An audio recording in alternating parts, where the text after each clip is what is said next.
Yeah, guys, I want to talk to you and not really the camera here because there's a problem, seriously, where we're always about the black and white and we're never about the gray area. The gray area gets ignored, and that's where most people are, whether it comes to sports, politics, whatever. Most of us live in the gray area, and yet it's the loudest voices in the black and white area that make noise and ruin it for everybody else. But let's talk about it from a sports perspective here.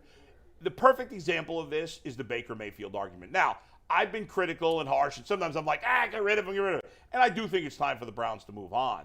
But I think the whole argument of Baker Mayfield sums up that everybody ignores the gray area. The reality about Baker Mayfield is he's not a great quarterback, and he's not a scrub. He's in the gray area. He's a decent starting NFL quarterback. And because Browns fans have not had a quarterback even in the gray area for 30 years, a lot of fans think he's in beyond the gray area. He's better than that. He's really good. And some of us, like G and I, maybe we go too far. We're like, he stinks, he stinks, he stinks. He doesn't stink. But he's not as good as you think he is. He's just better than all the awful quarterbacks you've had here for the last 30 years. Baker did some good things in his time with Cleveland, but that time has come. You can't keep him here. The Browns have to move on, even if Deshaun Watson gets suspended for the year. That's why they brought in Jacoby Brissett. And Jacoby Brissett's not that good a quarterback, I'll be honest. He's not even as good as Baker Mayfield. But this team has emotionally and mentally moved on.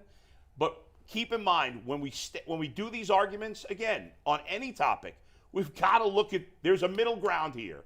And it doesn't have to be he's great or he's horrible. In this case, he's okay, but that's not good enough.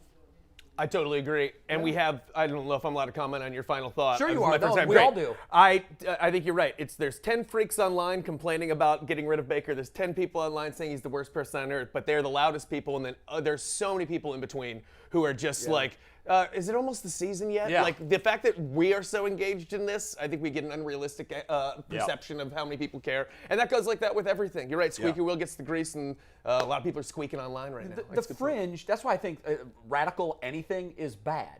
I don't care if it's left or right politically, or if you drive your nail in the ground saying he's terrible or he's the second coming of Bernie. Like those are both, that's hyperbole in both cases. People hate things you can't label. Like put a clean they label. want to be able to say the worst, the best. Right. I think sometimes it's okay to be okay. Points, are you okay with this? Because I think this is true on just about everything.